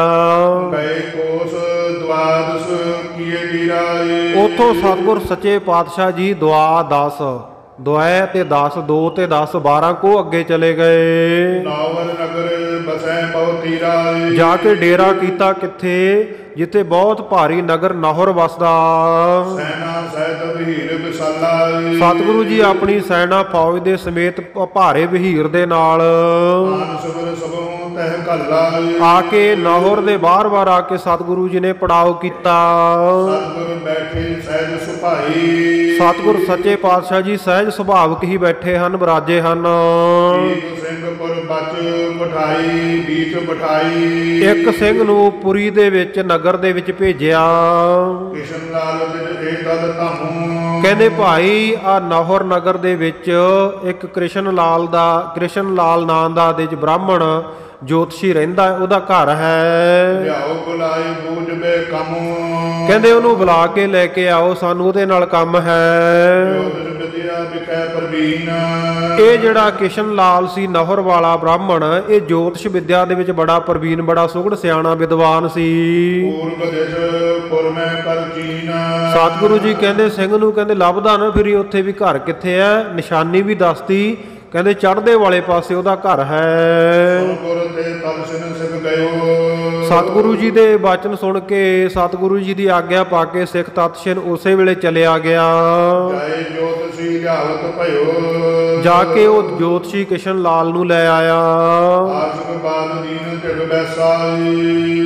ਇਹ ਆਇਆ, ਸਤਿਗੁਰੂ ਜੀ ਨੂੰ ਨਮਸਕਾਰ ਕੀਤੀ ਤੇ ਸਤਿਗੁਰੂ ਜੀ ਨੂੰ ਬੜੀਆਂ ਅਸੀਸਾਂ ਦਿੰਦਾ ਹੋਇਆ ਵੀ ਮਹਾਰਾਜ ਬੜੀ ਕਿਰਪਾ ਕੀਤੀ ਤੁਸੀਂ। ਸਤਿਗੁਰੂ ਜੀ ਦੇ ਕੋਲੇ ਬਰਾਜ ਗਿਆ। ਕੀਮ ਮਿਲਿਓ ਪੂਰਬ ਮਿਲ ਜੈਸਾ। ਇਹ ਇਉਂ ਮਿਲਿਆ ਆ ਕੇ ਜਿਵੇਂ ਪਹਿਲਾਂ ਦਾ ਹੀ ਜਾਣਦਾ ਹੋਵੇ। ਸਰਬਰ ਭਾਗਿਓ ਪ੍ਰਸ਼ਨ ਪਛਾਨੋ। ਸਤਿਗੁਰੂ ਜੀ ਉਸ ਵੇਲੇ ਕਹਿਣ ਲੱਗੇ, ਕਹਿੰਦੇ ਪ੍ਰਸ਼ਨ ਪਛਾਣੋ ਵੀ ਅਸੀਂ ਤੇਥੋਂ ਕੀ ਪੁੱਛਣਾ ਚਾਹੁੰਦੇ ਹਾਂ। ਕਿਉ ਬੁਲਾਇਓ ਜਾਨ ਬਖਾਨੋ। ਅਸੀਂ ਤੈਨੂੰ ਕਿਉਂ ਬੁਲਾਇਆ, ਇਹ ਗੱਲ ਜਾਣ ਕੇ, ਇਹ ਗੱਲ ਬੁੱਝ ਕੇ ਸਾਨੂੰ ਦੱਸੋ। ਸੁਨ ਪ੍ਰਾਪਤੀ ਨਿਜ ਲਗਨ ਵਿਚਾਰਾ। ਉਸ ਵੇਲੇ ਸਤਿਗੁਰੂ ਸਾਹਿਬ ਜੀ ਤੋਂ ਸੁਣ ਕੇ ਇਹ ਦਿਜ ਨੇ, ਇਹ ਬ੍ਰਾਹਮਣ ਨੇ, ਜੋ ਇਹਨਾਂ ਦਾ ਜੋਤਿਸ਼ ਦਾ ਹੁੰਦਾ ਨਛੱਤਰ ਗ੍ਰਹਿ ਵਗੈਰਾ, ਉਹ ਸਾਰੇ ਵਿਚਾਰੇ। ਬਲਾਬਲ ਕੋ ਨਿਰਧਾਰਾ। ਔਰ ਗ੍ਰਹਿਾਂ ਦੀ ਜਿਹੜੀ ਦਸ਼ਾ ਹੈ, ਕਿਹੜਾ ਗ੍ਰਹਿ ਕਮਜ਼ੋਰ ਹੈ, ਕਿਹੜਾ ਗ੍ਰਹਿ ਬਲ ਦੇ ਸਹਿਤ ਹੈ, ਇਹ ਸਾਰੇ ਦਾ ਨਿਰਣਾ ਕੀਤਾ। ਮੂਕ ਪ੍ਰਸ਼ਨ ਕੋ ਭਲੀ ਪਛਾਨਾ। ਸਤਿਗੁਰੂ ਜੀ ਬੋਲੇ ਨਹੀਂ, ਪਰ ਸਤਿਗੁਰੂ ਜੀ ਦਾ ਪ੍ਰਸ਼ਨ ਹੈ, ਉਹਨੂੰ ਇਹਨੇ ਭਲੀ ਪ੍ਰਕਾਰ ਜਾਣ ਲਿਆ।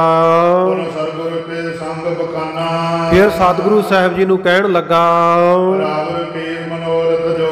ਮਹਾਰਾਜ ਸੱਚੇ ਪਾਤਸ਼ਾਹ ਆਪ ਜੀ ਦਾ ਜਿਹੜਾ ਮਨੋਰਥ ਹੈ, ਉਹ ਮਨੋਰਥ ਇਹ ਹੈ ਕਿ ਆਪ ਜੀ ਤੁਰਕਾਂ ਦੇ ਰਾਜੇ ਔਰੰਗੇ ਨੂੰ ਮਿਲਣਾ ਚਾਹੁੰਦੇ ਹੋ। ਸਤਿਗੁਰ ਸੱਚੇ ਪਾਤਸ਼ਾਹ ਕਹਿੰਦੇ ਹਾਂ ਭਾਈ ਠੀਕ ਹੈ, ਅਸੀਂ ਉਹਨੂੰ ਮਿਲਣਾ ਚਾਹੁੰਦੇ ਹਾਂ, ਤੇ ਦੱਸ ਕਹਿੰਦੇ ਉਹਦੇ ਨਾਲ ਮਿਲਾਪ ਕਦੋਂ ਹੋਊਗਾ। ਕਹਿੰਦੇ ਹੋਊਗਾ ਵੀ ਜਾਂ ਨਹੀਂ ਹੋਊਗਾ ਇਹ ਦੱਸ ਦਿਓ। ਉਸ ਵੇਲੇ ਇਹ ਦਿਜ ਬ੍ਰਾਹਮਣ ਨੇ ਆਪਣਾ ਜੋਤਿਸ਼ ਫੇਰ ਲਾਇਆ, ਸਾਰੀ ਗਿਣਤੀ ਮਿਣਤੀ ਕੀਤੀ। ਗ੍ਰਹਿ ਲਗਨ ਜਿੰਨੇ ਸੀ ਇਹਨੇ ਸਾਰਿਆਂ ਦਾ ਨਿਰਣਾ ਕੀਤਾ। ਤੇ ਫਿਰ ਕਹਿਣ ਲੱਗਾ ਵਿਚਾਰ ਕੇ, ਆਪਣਾ ਜੋਤਿਸ਼ ਦੇਖ ਕੇ, ਕਹਿੰਦਾ ਮਹਾਰਾਜ ਸੱਚੇ ਪਾਤਸ਼ਾਹ ਤੁਹਾਡਾ ਮੇਲ ਨਹੀਂ ਹੋਣਾ। ਤੁਸੀਂ ਉਹਦੇ ਕੋਲੇ ਪਹੁੰਚੋਗੇ ਨਹੀਂ, ਔਰੰਗਜ਼ੇਬ ਪਹਿਲਾਂ ਹੀ ਮ੍ਰਿਤੂ ਨੂੰ ਪ੍ਰਾਪਤ ਹੋ ਜਾਏਗਾ, ਮਰ ਜਾਏਗਾ। ਪਰ ਮਹਾਰਾਜ ਸੱਚੇ ਪਾਤਸ਼ਾਹ ਉਹਦਾ ਪੁੱਤ ਉਹ ਬੜਾ ਦੀਨ ਹੋ ਕੇ, ਬੜਾ ਨਿਮਰ ਹੋ ਕੇ ਤੁਹਾਡੇ ਕੋਲ ਆਵੇਗਾ। ਮੈਂ ਮਨ ਦੇ ਵਿੱਚ ਇਹ ਜਾਣ ਲਿਆ ਕਿ ਔਰੰਗਜ਼ੇਬ ਦਾ ਪੁੱਤ ਆਪ ਨੂੰ ਮਿਲੇਗਾ ਕਿ। ਸਤਿਗੁਰ ਸੱਚੇ ਪਾਤਸ਼ਾਹ ਜੀ ਨੇ ਜਦੋਂ ਸੁਣਿਆ, ਸਤਿਗੁਰੂ ਕਹਿੰਦੇ ਹਾਂ ਭਾਈ ਇਹ ਦਿਗ ਦੇ ਬਚਨ ਸੱਚੇ ਹੈ, ਬ੍ਰਾਹਮਣ ਦੇ ਬਚਨ ਸੱਚੇ ਹੈ। ਇੱਥੇ ਖਾਲਸਾ ਜੀ ਖਿਆਲ ਕਰਿਓ, ਕਥਾ ਸੁਣਦਿਆਂ ਸੁਣਦਿਆਂ ਕਈ ਵਾਰ ਸਾਡੇ ਮਨਾਂ ਵਿੱਚ ਸ਼ੰਕਾ ਪੈਦਾ ਹੋ ਜਾਂਦਾ ਹੈ ਵੀ ਗੁਰਮਤ ਗੁਰੂ ਘਰ ਤਾਂ ਆ ਜੋਤਿਸ਼ ਲਗਨ ਨੂੰ ਮੰਨਦਾ ਹੀ ਨਹੀਂ, ਔਰ ਸਿੱਖਾਂ ਨੂੰ ਮਨਾ ਕੀਤਾ ਵੀ ਜੋਤਸ਼ੀਆਂ ਦੇ ਕੋਲੇ ਨਹੀਂ ਜਾਣਾ, ਕੋਈ ਟੇਵਾ ਨਹੀਂ ਲਵਾਉਣਾ, ਕੋਈ ਦਿਨ ਵਾਰ ਥਿੱਤ ਦਾ ਮਹੂਰਤ ਦਾ ਇਹ ਕਢਾਉਣਾ, ਇਹ ਸਭ ਸਤਿਗੁਰੂ ਨੇ ਮਨਾ ਕੀਤਾ ਸਿੱਖਾਂ ਨੂੰ। ਫਿਰ ਸਤਿਗੁਰੂ ਸੱਚੇ ਪਾਤਸ਼ਾਹ ਨੇ ਜੋਤਸ਼ੀ ਕਿਉਂ ਸੱਦਿਆ? ਇਹ ਸਤਿਗੁਰੂ ਜੀ ਦੀ ਮੌਜ ਆ ਭਾਈ, ਉਹ ਦਿਜ ਦਾ ਉਧਾਰ ਕਰਨਾ ਚਾਹੁੰਦੇ ਆ, ਉਹਨੂੰ ਤਾਰਨਾ ਚਾਹੁੰਦੇ ਆ, ਤਾਂ ਕਰਕੇ ਬੁਲਾਇਆ। ਨਹੀਂ ਕੀ ਸਤਿਗੁਰੂ ਜੀ ਨੂੰ ਪਤਾ ਨਹੀਂ ਸੀ? ਸਤਿਗੁਰੂ ਨੇ ਜਾਫਰਨਾਮਾ ਚਿੱਠੀ ਲਿਖ ਕੇ ਭੇਜੀ ਹੈ, ਭਾਈ ਦਇਆ ਸਿੰਘ ਹੋਰਾਂ ਨਾਲ ਵਚਨ ਕਰ ਲਏ, ਭਾਈ ਡੱਲੇ ਵਰਗਿਆਂ ਨਾਲ ਕਿੰਨੇ ਵਾਰੀ ਵਚਨ ਆਪਾਂ ਕਥਾ 'ਚ ਸੁਣ ਲਏ ਹੈ ਵੀ ਔਰੰਗਜ਼ੇਬ ਦੀ ਮੌਤ ਹੋ ਜਾਣੀ ਹੈ, ਸਤਿਗੁਰੂ ਨਾਲ ਉਹਦਾ ਮਿਲਾਪ ਨਹੀਂ ਹੋਣਾ। ਸਤਿਗੁਰੂ ਜੀ ਤਾਂ ਜਾਣਦੇ ਸੀ ਸਭ ਕੁਝ, ਇਸੇ ਕਰਕੇ ਭਾਈ ਸਾਹਿਬ ਨੇ ਜਿਹੜੀ ਆ ਤੁਕ ਲਿਖੀ ਹੈ ਨਾ, ਇਹ ਸਪਸ਼ਟ ਕਰ ਦਿੰਦੀ ਹੈ, ਸੁਣ ਸਤਿਗੁਰ ਦਿਜ ਕੇ ਬਚ ਸਾਚੇ। ਸਤਿਗੁਰੂ ਜੀ ਨੇ ਸੁਣਿਆ ਵੀ ਇਹ ਬ੍ਰਾਹਮਣ ਦੇ ਬਚਨ ਸੱਚੇ ਹੈ, ਵੀ ਸੱਚੇ ਤਾਂ ਹੀ ਪਤਾ ਨਾ, ਕਿਉਂਕਿ ਸਤਿਗੁਰੂ ਜੀ ਜਾਣਦੇ ਆ ਵੀ ਇਸ ਤਰ੍ਹਾਂ ਸਭ ਕੁਝ ਹੋਣਾ ਹੈ। ਤੇ ਜੇ ਕੋਈ ਅਣਜਾਣ ਹੋਵੇ, ਜੇ ਆਪਾਂ ਸਮਝੀਏ ਵੀ ਸਤਿਗੁਰੂ ਜੀ ਅਣਜਾਣ ਪੁਣੇ ਵਿੱਚ ਹੀ ਉਹਦੇ ਤੋਂ ਜੋਤਿਸ਼ ਦਿਖਾ ਰਹੇ ਹੈ, ਪੱਤਰੀ ਦਿਖਾ ਰਹੇ ਆ, ਆਉਣ ਵਾਲੇ ਸਮੇਂ ਦਾ ਹਾਲ ਪੁੱਛ ਰਹੇ ਹੈ, ਤਾਂ ਉਹ ਗੱਲ ਫਿਰ ਖਾਲਸਾ ਜੀ ਇਹ ਤੁਕ ਦੇ ਨਾਲ ਸਹੀ ਨਹੀਂ ਲੱਗਦੀ। ਸਹੀ ਗੱਲ ਇਹ ਲੱਗਦੀ ਹੈ ਵੀ ਸਤਿਗੁਰੂ ਜੀ ਨੂੰ ਸਭ ਕੁਝ ਪਤਾ ਸੀ, ਪਰ ਉਹਨੂੰ ਤਾਰਨ ਵਾਸਤੇ ਆਪਣੇ ਕੋਲ ਬਚਨ ਵਿਲਾਸ ਕਰਨ ਵਾਸਤੇ ਸਤਿਗੁਰੂ ਜੀ ਨੇ ਬੁਲਾਇਆ। ਸਤਿਗੁਰੂ ਜੀ ਕਹਿੰਦੇ ਬ੍ਰਾਹਮਣ ਦੇ ਬਚਨ ਸੱਚੇ ਹਨ। ਸਤਿਗੁਰੂ ਜੀ ਬੜੀ ਕਿਰਪਾ ਦੇ ਘਰ ਵਿੱਚ ਆਏ, ਖੁਸ਼ ਹੋ ਗਏ। ਉਸ ਵੇਲੇ ਸਤਿਗੁਰ ਸੱਚੇ ਪਾਤਸ਼ਾਹ ਜੀ ਨੇ ਬ੍ਰਾਹਮਣ ਵੱਲ ਵੇਖਿਆ, ਐਸਾ ਅੰਮ੍ਰਿਤ ਦ੍ਰਿਸ਼ਟੀ ਦੇ ਨਾਲ ਦੇਖਿਆ, ਅੰਮ੍ਰਿਤ ਦ੍ਰਿਸ਼ਟ ਪੇਖਿਆ ਹੋਏ ਸੰਤ। ਸਤਿਗੁਰੂ ਜੀ ਅੰਮ੍ਰਿਤ ਦ੍ਰਿਸ਼ਟੀ ਨਾਲ ਜਿਹਦੇ ਵੱਲ ਵੇਖ ਲੈਣ, ਚਾਹੇ ਕੋਈ ਪਾਪੀ ਹੋਵੇ, ਅਪਰਾਧੀ ਹੋਵੇ, ਜਿੰਨਾ ਮਰਜੀ ਅਗੀ ਪਤਿਤ ਮਨੁੱਖ ਹੋਵੇ, ਸਤਿਗੁਰੂ ਜੀ ਉਹਨੂੰ ਸੰਤ ਬਣਾ ਦਿੰਦੇ ਆ। ਸੱਜਣ ਵੱਲ ਦੇਖਿਆ ਸੰਤ ਬਣਾਤਾ ਨਾ, ਕੌਡੇ ਵੱਲ ਵੇਖਿਆ ਸੰਤ ਬਣਾਤਾ, ਭੂਮੀਏ ਵੱਲ ਵੇਖਿਆ, ਚੋਰ ਕਹਿੰਦੀ ਸੀ ਸਾਰੀ ਦੁਨੀਆ, ਸੰਤ ਭੂਮੀਆਂ ਬਣਾ ਦਿੱਤਾ। ਸੋ ਸਤਿਗੁਰ ਸੱਚੇ ਪਾਤਸ਼ਾਹ ਨੇ ਅੰਮ੍ਰਿਤ ਦ੍ਰਿਸ਼ਟੀ ਨਾਲ ਇਹ ਬ੍ਰਾਹਮਣ ਵੱਲ ਵੇਖਿਆ, ਇਹਨੂੰ ਵੀ ਨਿਹਾਲ ਕਰ ਦਿੱਤਾ। ਸਤਿਗੁਰ ਸੱਚੇ ਪਾਤਸ਼ਾਹ ਜੀ ਦੀ ਵੱਡੀ ਮਹਿਮਾ ਜਾਣ ਕੇ ਸਤਿਗੁਰੂ ਜੀ ਦੇ ਚਰਨਾਂ ਤੇ ਪੈਣਾ ਚਾਹਿਆ ਇਹਨੇ। ਸਤਿਗੁਰ ਸੱਚੇ ਪਾਤਸ਼ਾਹ ਨੇ ਰੋਕ ਦਿੱਤਾ ਇਸ ਨੂੰ। ਇਹ ਬ੍ਰਾਹਮਣ ਬੜਾ ਖੁਸ਼ ਹੋਇਆ, ਕਹਿੰਦਾ ਮਹਾਰਾਜ ਸੱਚੇ ਪਾਤਸ਼ਾਹ ਆਪ ਜੀ ਦੇ 2 ਘੜੀਆਂ ਦਰਸ਼ਨ ਕਰਕੇ ਮੈਂ ਨਿਹਾਲ ਹੋ ਗਿਆ, ਮੈਨੂੰ ਤੁਸੀਂ ਕ੍ਰਿਤ ਕਰ ਦਿੱਤਾ, ਕਿਰਤਾਰਥ ਕਰ ਦਿੱਤਾ, ਬੜੀ ਪ੍ਰਸੰਨਤਾ ਬਖਸ਼ੀ। ਮਹਾਰਾਜ ਸੱਚੇ ਪਾਤਸ਼ਾਹ ਆਪ ਜੀ ਜਿੱਥੇ ਸਾਲਾਂ ਬੱਧੀ ਜਿਸ ਧਰਤੀ ਉੱਤੇ ਰਹੇ ਹੋ ਵਾਸਾ ਕੀਤਾ, ਉੱਥੇ ਤਾਂ ਮਹਾਰਾਜ ਸੱਚੇ ਪਾਤਸ਼ਾਹ ਤੁਹਾਡੇ ਖੁੱਲੇ ਦਰਸ਼ਨ ਸੰਗਤ ਨੂੰ ਹੁੰਦੇ ਹੋਣਗੇ, ਤੇ ਹਜ਼ਾਰਾਂ ਹੀ ਤੁਸੀਂ ਬ੍ਰਹਮ ਗਿਆਨੀ ਪੈਦਾ ਕਰ ਦਿੱਤੇ ਹੋਣੇ। ਸਤਿਗੁਰੂ ਜੀ ਕਹਿੰਦੇ ਭਾਈ ਆਏ ਤਾਂ ਬਹੁਤ ਸਾਡੇ ਕੋਲੇ ਦਰਸ਼ਨ ਕਰਨ, ਪਰ ਬਹੁਤਿਆਂ ਨੂੰ ਤਾਂ ਸ਼ਰਧਾ ਹੀ ਨਹੀਂ ਹੋਈ। ਇਸ ਕਰਕੇ ਕਹਿੰਦੇ ਵਿੱਚੋਂ ਕੋਈ ਸ਼ਰਧਾ ਵਾਲਾ ਸੀ, ਤੇ ਉਹਨਾਂ ਨੇ ਲਾਹਾ ਲੈ ਲਿਆ, ਉਹ ਕਿਰਤਾਰਥ ਨਿਹਾਲ ਹੋਏ। ਇਸੇ ਗੱਲ ਦੇ ਉੱਤੇ ਸਤਿਗੁਰ ਸੱਚੇ ਪਾਤਸ਼ਾਹ ਜੀ ਕਹਿੰਦੇ ਇੱਕ ਦ੍ਰਿਸ਼ਟਾਂਤ ਸੁਣੋ। ਕਹਿੰਦੇ ਜਹਾਜ਼ ਭਰ ਕੇ ਸਾਜੋ ਸਮਾਨ ਦਾ। ਇੱਕ ਵਪਾਰੀ ਸੀ, ਕਹਿੰਦੇ ਇੱਕ ਟਾਪੂ ਦੇ ਉੱਤੇ ਗਿਆ ਵਪਾਰ ਕਰਨ, ਔਰ ਉਸ ਟਾਪੂ ਦੇ ਉੱਤੇ ਕੋਈ ਗਊ ਮੱਝ ਉੱਥੇ ਨਹੀਂ ਹੁੰਦੀਆਂ ਸੀ, ਉੱਥੇ ਕੋਈ ਦੁੱਧ ਦਾ ਪ੍ਰਬੰਧ ਨਹੀਂ ਸੀ। ਇਹਨੇ ਵਪਾਰੀ ਨੇ ਇੱਕ ਗਊ ਵੀ ਆਪਣੇ ਨਾਲ ਜਹਾਜ਼ ਵਿੱਚ ਚੜਾ ਲਈ, ਸੋ ਉਹ ਵੀ ਆਪਣੇ ਨਾਲ ਹੀ ਦੁੱਧ ਪੀਣ ਵਾਸਤੇ, ਪੈ ਨਾਮ ਦੁੱਧ ਦਾ ਹੈ, ਦੁੱਧ ਪੀਣ ਵਾਸਤੇ ਆਪਣੇ ਨਾਲ ਲੈ ਗਿਆ ਸਮੁੰਦਰੀ ਜਹਾਜ਼ ਵਿੱਚ। ਜਾ ਕੇ ਇਹਨੇ ਆਪਣਾ ਵਿਹਾਰ ਪਾਇਆ, ਉੱਥੇ ਕਾਰੋਬਾਰ ਕੀਤਾ ਟਾਪੂ ਉੱਤੇ। ਉੱਥੋਂ ਦਾ ਇੱਕ ਵਣਜਾਰਾ, ਇੱਕ ਵਪਾਰੀ ਇਹਦਾ ਸਾਥੀ ਬਣ ਗਿਆ, ਉਹਦੇ ਨਾਲ ਪਿਆਰ ਪੈ ਗਿਆ। ਉਹਨੇ ਇਹਨੂੰ ਆਪਣੇ ਘਰ ਬੁਲਾਇਆ, ਆਪਣੇ ਘਰ ਹੀ ਇਹਨੂੰ ਪ੍ਰਸ਼ਾਦਾ ਪਾਣੀ ਛਕਾਇਆ,